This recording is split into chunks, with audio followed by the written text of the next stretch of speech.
Welcome to the Navigating Cancer Together podcast. My name is Talea Dindy. I am a 10-year cancer thriver, cancer doula, and owner of On the Other Side. I use my experience to help others get on the other side of cancer. This podcast is about sharing stories, resources, and information about all things related to cancer and wellness. I interview guests from all walks of life who are living with cancer, caregivers, and those who made it on the other side. Also, I talk with organizations, healthcare professionals, and experts in the health and wellness spaces who offer complementary and integrative care. Join me. We are in this together. Hello, and welcome to Navigating Cancer Together. I am your host, Talea Dindy. Today, we have the amazing Anna Leonarda with us today, and she's going to talk about a very taboo topic that we simply need to talk about. Anna is a 9-year breast cancer survivor who resides in Chicago, Illinois, with her 2 children. For most of her adult life, Anna struggled with painful intercourse. The side effects from her cancer treatment only exacerbated her symptoms. After her divorce, she wondered how she would enter the dating world with these sexual limitations. Anna found she wasn't alone, and so she decided to create a dating app that takes sexual expectations out of dating. Don't we need that? The app is called Entwine. Anna, thank you so much for joining us today. Thank you for having me. My pleasure. I am so excited to talk about this topic. It's one that causes a lot of people grief and shame. That's why it's so important to just talk about it out in the open, Anna. Anna, please tell us more about your cancer journey. Sure.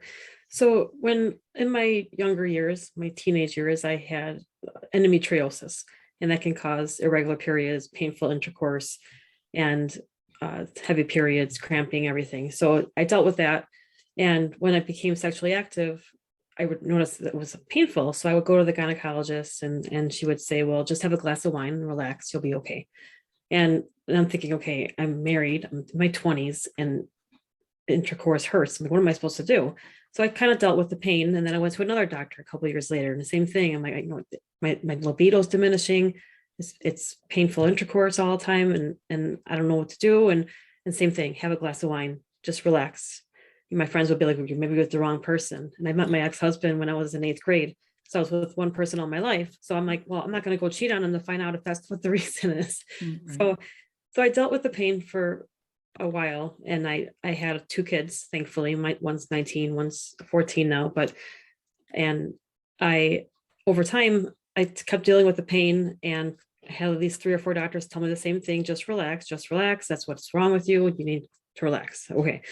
So one day I just couldn't have intercourse anymore. And prior to that, tampons hurt.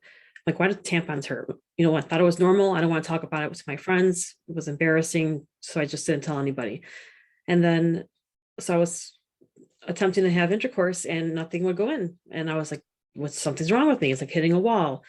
And so I went to the doctor, a new doctor, and she's like, you have vaginismus. And I'm like, what is that? And she said, well, it's the muscles in your vagina are involuntarily spasming, and it's causing you not to be able to have sex anymore. So I thought, I don't know what the heck that is, but okay, what's the treatment? And she said, well, you have to go to vaginal therapy, or she called it pelvic floor therapy. And I'm like, there's therapy for vaginas? You know, it was like what? Mm-hmm. So, and another thing was I was surprised that no one, after all those years I've been going to the doctor, no one ever suggested, why don't you go see a pelvic floor therapist? It could have been fixed before it got worse. So when I went to the doctor or to the therapist, I said, why does this happen? And she said, well, here's an example. If somebody came up to you and they punched you in the stomach, and every time they saw you, they would punch you in the stomach, eventually you would just back up, tense up, and just avoid that in the anticipation of pain. So that's what my vagina is doing. So I said, so my vagina broke. That's what I tell everybody. My vagina broke. So, and not that it's really broken. I mean, it is fixable. So there is treatment for it. So there was supposed to be something where I used dilators. There's 5 different sizes. You're supposed to insert it for The sizes of a pinky is a size 1, and you leave it in there for 10 minutes a day until there's no pain. And then then you move up to the next size. You just keep graduating to up as far as you need to go. The size 5 was like size, I call it Godzilla size. It was enormous.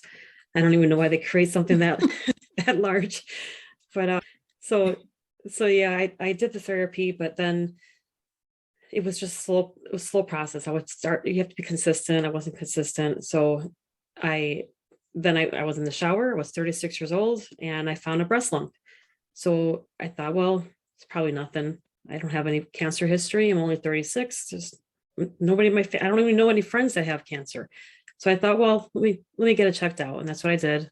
And I found out I had breast cancer. And I didn't realize it, but I had 3 tumors on my left breast, which was very shocking to me because again, I felt like I felt healthy. I thought I looked normal, but I really had tumors inside of me and I couldn't believe it. So my breast cancer was estrogen positive. So the goal was to get rid of all the estrogen in my body. So I had a one-sided mastectomy, eventually had a double mastectomy, and a total of 6 surgeries for reconstruction and 7 surgery for a total hysterectomy. And I also went through chemotherapy. So I lost all my hair. And because estrogen positive, the goal was to force me into menopause because we don't want any estrogen in my body. So I remember going to the oncologist and he's like, well, when you do this, when we're treating this, we're getting rid of the cancer. In order to do that, we need to get rid of all your estrogen. So you're going to have vaginal dryness. You're going to have lack of libido. And it's probably going to be painful intercourse. And I just stared at him. I'm like, I don't think it could get any worse than, because I've been dealing with this. I never enjoyed sex because it was always painful. So I'm like, now it's going to get worse. So, and it did. The pain was just like, I mean, not that didn't even attempt to do intercourse, but even just trying to use my dilators, even after the cancer, was just like, it hurt too much. And like, I was back to size 1 and it was such a slow process in the vag. So I remember going to the oncologist and I told him, what are the side effects of the chemo? And he's like, well, your breast cancer is estrogen positive. So the goal is to get rid of all your estrogen in your body. And it can cause painful intercourse, lack of libido, and vaginal dryness. So I thought, well, it can't get any worse than that. And it sure did. So I was pretty, intercourse was still impossible, but even just to use the dilators, it was something that I just didn't want to do anymore because I just went back to size 1 and it was just frustrating. It was very frustrating. So I'm like, okay, I took my breasts, my uterus is gone. I have no sex drive. And then I'm married, so I'm married for 20 years. And I thought, what am I supposed to do? There's other forms of being intimate, but it's just, it could of course affect any relationship. Mm-hmm. But so then I did end up getting divorced after a 20-year marriage, not because of that, but okay, good. There was other reasons. But so then I thought, what am I going to do? How am I going to date anybody? No one's going to want to be with me. I can't have sex. And just the thought of using the dilators just gave me anxiety. So I'm like, I don't want to use the dilators for somebody else. I want to use it for myself. Mm-hmm. So it is treatable. I just chose not to treat it anymore. But I thought, it's easier just to stay single. And then I started thinking about, like, why did I go through this? There's a reason why I got breast cancer. There's a reason why I had endometriosis, broken vagina, the vaginismus, and then the cancer. And what is it? And I'm like, this must be something. I need to help people like myself that are alone and wonder, or they're intimidated by traditional dating apps. And I thought, wait a minute, what do guys do that have erectile dysfunction? They have ED. Do they go on regular dates? Do they use regular dating apps? And I found that they do. Mm-hmm. And my friends would go on regular dating apps with these guys, and maybe like the first, second, third date in, the guys will be like, they're in their 30s. And they said, well, I have erectile dysfunction. I have diabetes that caused it. I have prostate cancer. I have PTSD. I'm on antidepressants. It's like all these different reasons of why they have erectile dysfunction. And I was like, did you save their number? Because, that would be like a perfect mate for me is to have a guy that can't have intercourse. So I thought about that. I'm like, what kind of pressure those guys have? They would go on these dates and like, they're probably wondering, what am I going to tell the person that I'm dating that I can't have intercourse? Are they going to reject me? Are they going to am I going to get embarrassed? Are they going to make fun of me? Who knows what it is? So are they staying single because they're scared and they don't want to be embarrassed anymore? So then I thought, that was true. I started doing research. There's 30 million men in the US that have erectile dysfunction, and worldwide there's approximately 320 million men. So I thought, this is a huge problem, but nobody's talking about it. So I thought, how do I connect these individuals that have these limitations? How do I connect them in a comfortable, safe environment so that they don't feel like they're going to be rejected and they can just be themselves regardless of their limitations? And so that's why I decided to create a dating app that takes sexual expectations out of dating, and it creates a safe place for individuals like myself that do have limitations to find companionship in a non-judgmental way, so that they don't have to worry about being rejected or embarrassed or having to wonder, when should I tell that person that I can't have intercourse, and are they going to break up with me or leave me or cheat on me, whatever it is. So I didn't realize how taboo the topic was. I mean, I guess I never talked about my sexual dysfunction until now. I walk around, I'll probably get a shirt that says my vagina's broken, ask me what that means. But but even just yesterday, I was talking to this gentleman, and I told him about my app, and he's like, what kind of app is this? I told him, I explained it to him, and he admitted to me, he's like, I have ED, I have erectile dysfunction, and I don't want to date anybody. I'm scared. And I'm like, well, this app is for you then. And he's like, well, no, he had open heart surgery, and he said he can't take Viagra or whatever kind of medication that would help with his ED because it can cause heart problems for him, high blood pressure. So it was just like, I love, not that I wish anybody to have sexual dysfunction, but I love when people are like, I'm vulnerable as it is, telling everybody my situation, but for them to come open and be like, hey, I have this too. It's like, oh, so it's definitely a needed app, and it just launched the end of August of 2021, and I have a whole 100 users. I was so excited 2 days ago. I reached 100, and of course it's not a ton, but when I didn't have any before. Yeah. And since it is a taboo topic, it's very difficult to get the word out.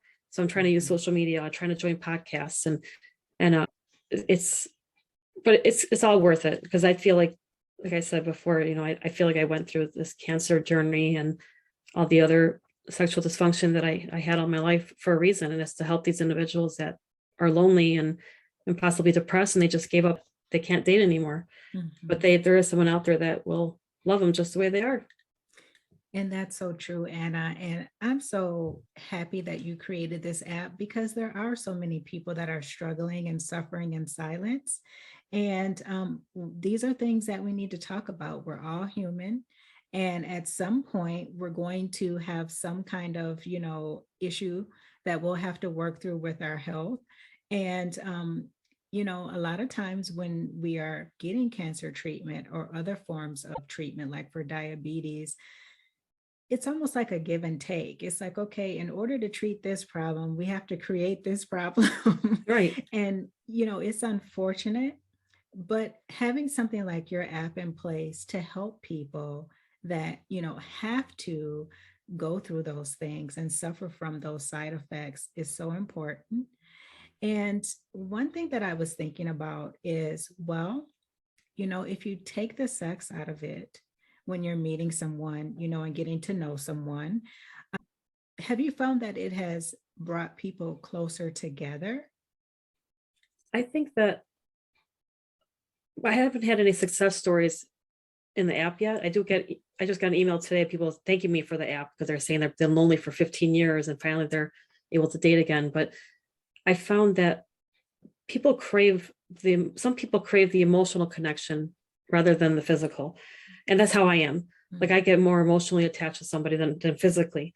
And of course, I like the other forms of intimacy, kissing and cuddling and hugging or whatever. But, and I also noticed that there's people on my app that I actually know personally. And when I said, you're on my app, and I was like surprised, because they're my friends. And I'm like, why are you using my app? I didn't know you had sexual dysfunction. And they said, we don't, or I don't, because the reason I'm on your app is because I don't want to go on those traditional dating apps, because that's all the guys want, or the girls want. It's all they want. And I want to be with somebody for that emotional connection rather than the physical. And I was like, wow, like this app is for like anybody, even if you can have intercourse and you're okay with not having it, and you want to have that emotional connection. and it might be even more intense than, so it's, that was nice to see that there's people on there that just want to be with someone because of emotional rather than the intercourse physical part of it. I think that's so important because, there could be people that, have STDs or something like that, they don't want to date anymore. And they're like, well, I have to stay single for the rest of my life because I have this thing that, is now not really, it doesn't define you, but it's something that they would have to, get out there and talk about if they're dating and share with someone that they choose to be intimate with. I could see your app being a great app for those people as well, because everyone that's getting on the app, I'm assuming, is understanding that the focus is not on sex. It's Right. it's really about coming together and getting to know one another. Exactly. I love that. And of course, all intimacy is not off the table. It's just intercourse is something that maybe possibly may not happen. Maybe they both have sexual dysfunction. And when they meet, they might decide at the same time to treat their sexual dysfunction. So maybe there's a guy that doesn't want to use penile injections or doesn't want to put a penile implant.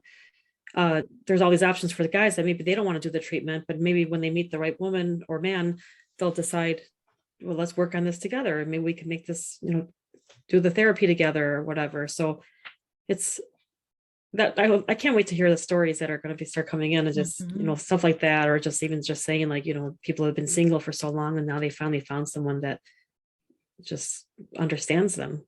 Right. And I'm interested too to hear more about that. And so you can always come back on the show, because that's what helps people to feel like they're not alone, is to say, hey, this person went through the exact same thing and they were able to find love. And so sharing those kind of things are so important. One thing that I'm very curious about, Anna, is when this idea came to you about creating the app, who did you initially share your idea with and what was their response? That's a good question. I don't remember who I told. I was very scared to tell anybody because I Yeah. didn't want someone to be like, that's a stupid idea. So I remember telling my ex-husband about it. And because he's a CFO. So when I remember going up to him with my piece of paper because I was a stay-at-home mom before, and I worked part-time at a doctor's office as a medical transcriptionist. So I'm like, oh my God, I'm crazy. What am I doing? I'm about to tell him. I was like kind of nervous. So I'm like, so I thought of this idea, and he's just like, this is brilliant. He's like, why did you think about this before when we were married? I'm like, well, because I didn't think about dating, So then, and initially, because I'm very, very shy and lack confidence, or I did. Now I'm just like, watch out, I'm a badass bitch, everybody. That's So, okay. but that's what I needed. I needed people to say like, this is a great idea. This is genius. Because I didn't know. I'm like, I don't think this is a good idea. I think this is over my head. I don't know what I'm doing. So I'm kind of winging it, learning how it as I go. I'm doing this all on my own. I funded this on my own. I got taken advantage of by my first app developers. I almost gave up. But what I would do is when I got discouraged and I thought, okay, I'm not going to be able to do this. I'm not going to be able to afford it. Then I would talk to somebody about it and then they'd be like, oh my gosh, that's such a great idea. Yeah. That's genius. And then when I keep hearing that, I'm like, you know what? It's right. You're right. This is needed. And some people are like, oh, you're going to be rich. I'm like, I don't care about the money. I think I'm going to feel rich with people telling me, like the emails that I'm already getting, this app is amazing. I'm going to finally meet somebody that I've been single for 15 years, or this man had something called Peyronie's disease, where it's abnormal curvature of the penis.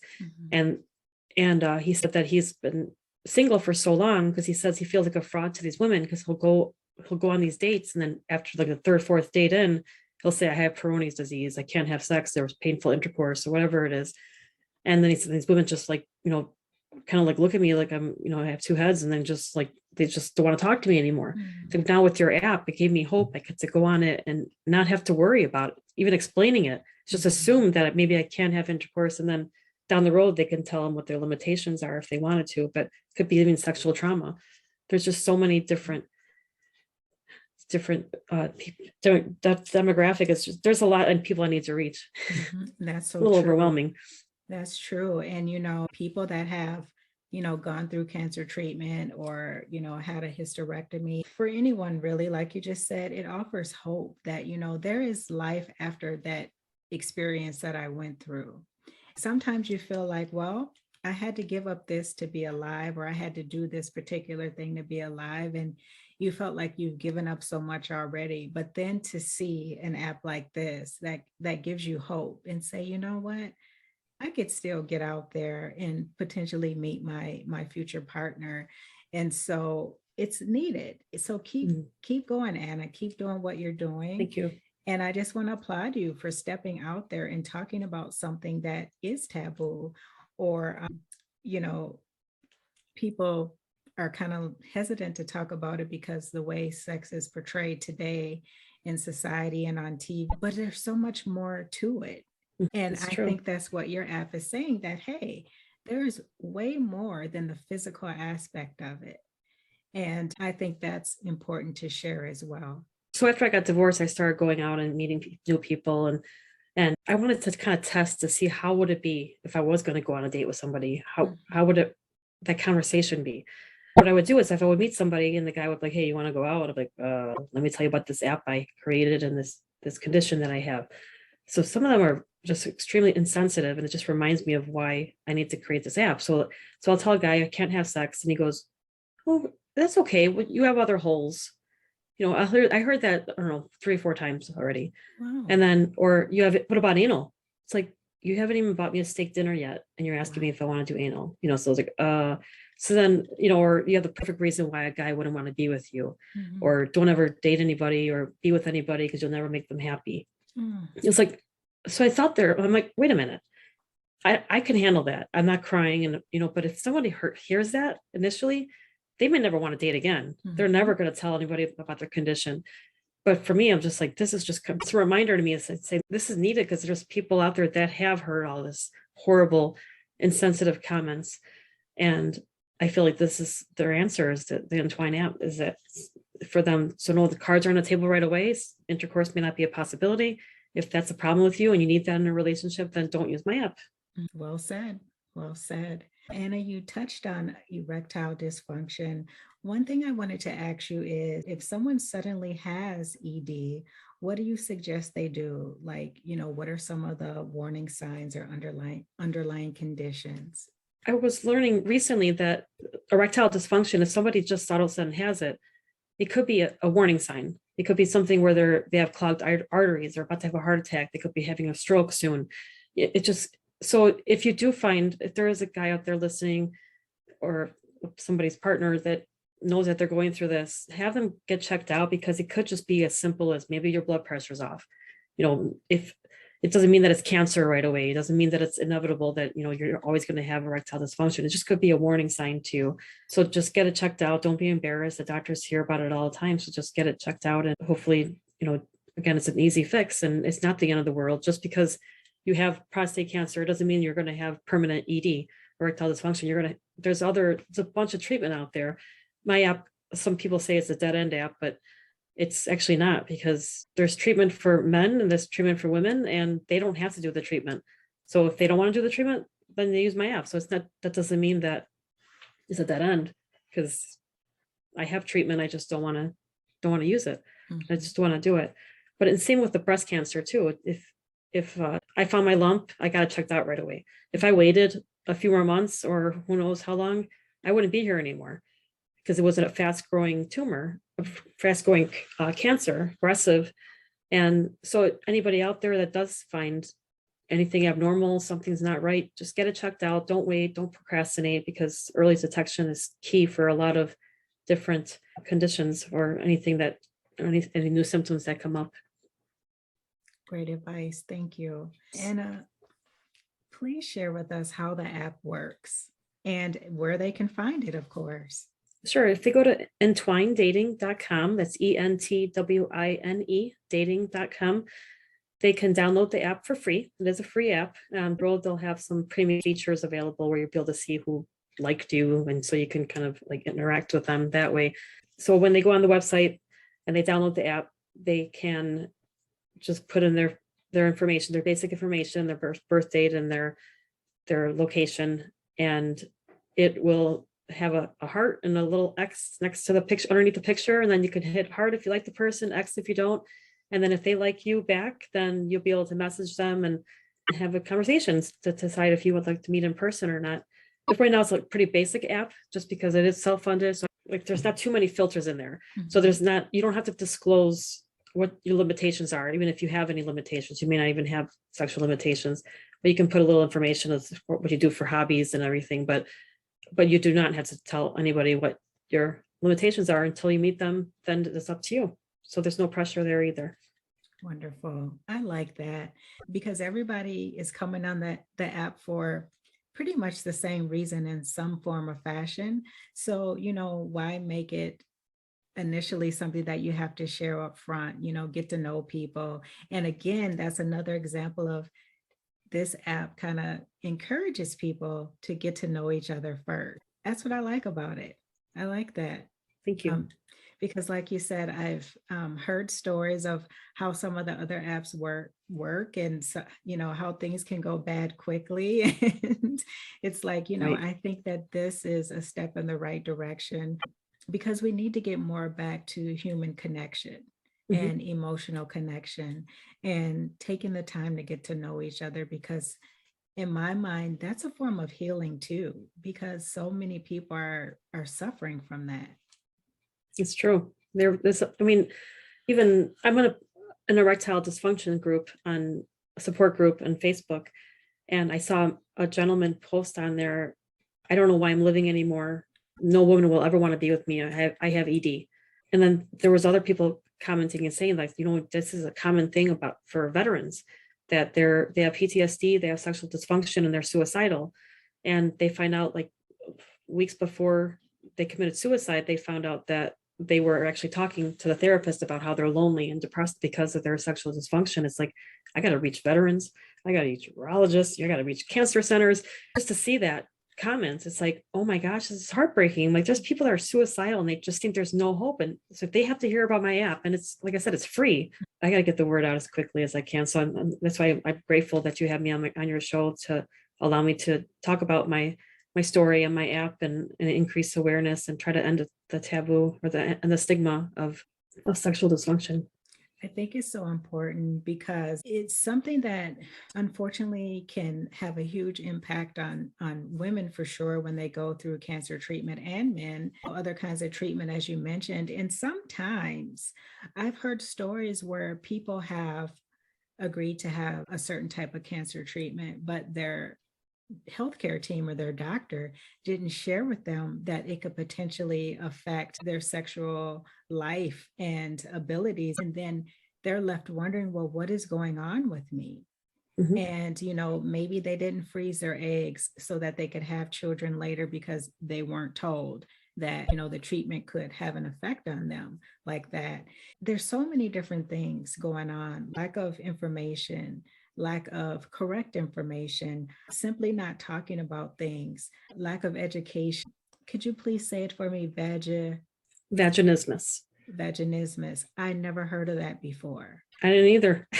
And there's like Yes. 7,000 women in Facebook support group that have it. And I just couldn't believe it. I'm like, I'm not alone. Didn't know it. I've never heard that word before. And I'm just like, wow, we need to know about these things. Even if we're not going through it, maybe one of our friends are or one of our family members. And just hearing from you and hearing about the psychological effects that it could have on people, it's important that we know about these things. We don't have to be well versed on them, but we need to know that they exist. Right. And there's this thing when I talk to some guys about the app, they ask them, do you know any of your friends that have sexual dysfunction? No, we don't talk about that. I'm like, well, yeah, I know you don't. That's what it is. Like, I think women kind of are a little bit more vocal about it. And I actually met a girl a couple weeks ago. She's about to get married. And I told her about my app and she goes, you know what? It really hurts when I have sex too. And I said, did you go to the doctor? She's like, yeah, I did. And she just told me to have a glass of wine and just to, I just too nervous. I'm like, oh my gosh. Oh, And she's like, I'm actually bleeding when I have sex. And she told you to have a glass of wine. So I told her, we exchanged information. I said, I'm not a doctor, obviously, but just go to a different doctor and talk to them about it. Cause that's got to stop too. This, mhm. have a glass of wine and relax. If someone comes up to you and says, this hurts or tampons hurt or whatever, don't just blow them off. It's just sad that it's actually healthcare professionals that are saying to have a glass of wine.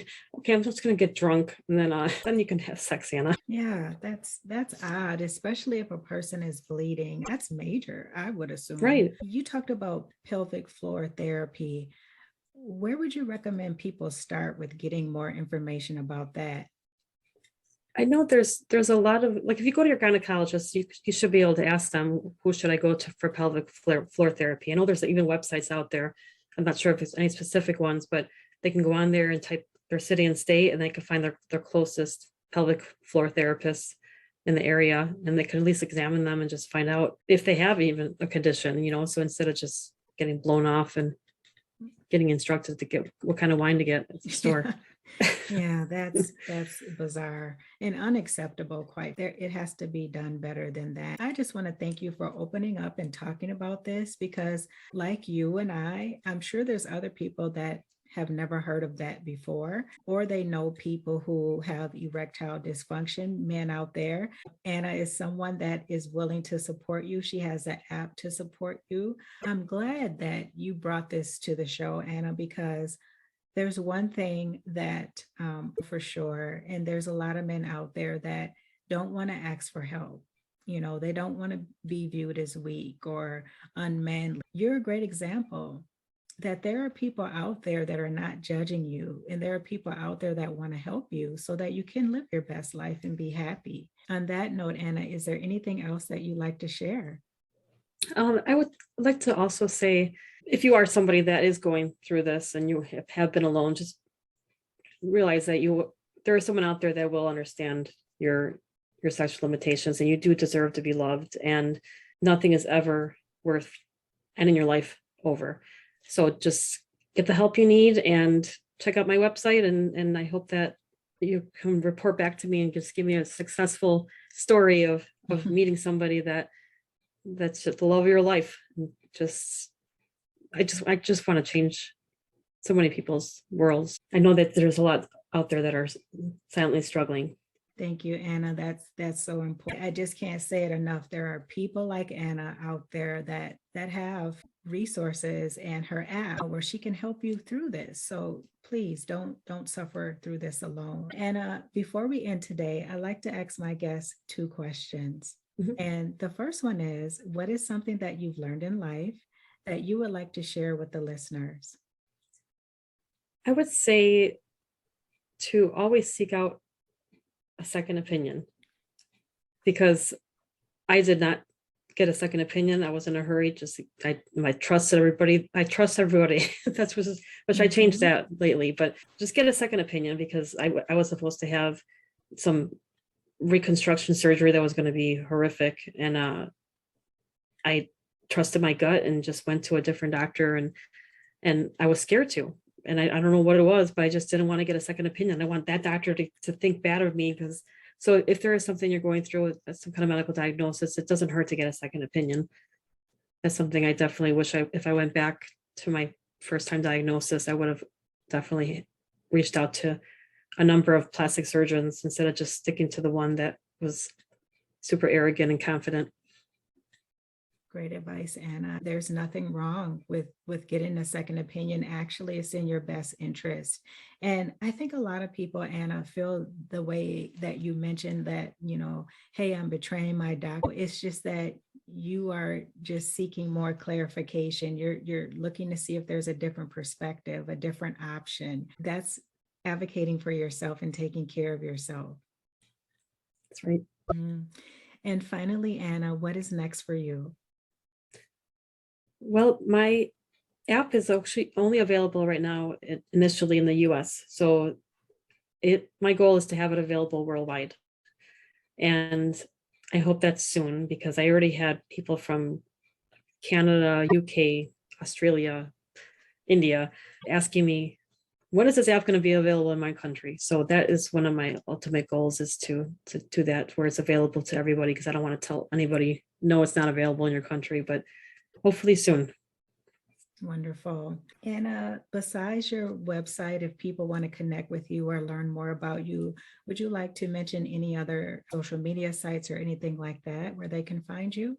Sure, thank you. They can reach me on Instagram at Entwine_dating, and then also Facebook and Twitter at Entwine Dating. Wonderful. And I will include that information in the listen notes. Please look Anna up, especially if you or someone you know is struggling with sexual dysfunction or any of the other conditions that Anna mentioned. Just it's important to, number one, know that the help and support is out there. Don't limit yourself. Don't be afraid. You can't go wrong just learning more about the app and giving it a try. Anna, I want to thank you so much for joining me today. Thanks again for having me. My pleasure. And listeners, it's so important that we have these conversations. I just can't say that enough. And I want to again applaud Anna for being vulnerable, talking about a very private, and it could be a tricky subject to talk about. And so use Anna as an example that it's okay to share the things that you're going through and struggling with, because it can help someone else. Anna, I just wish you the best with everything. Thank you very much. You're welcome. And before we end today, I'd like to give a shout out to the listeners.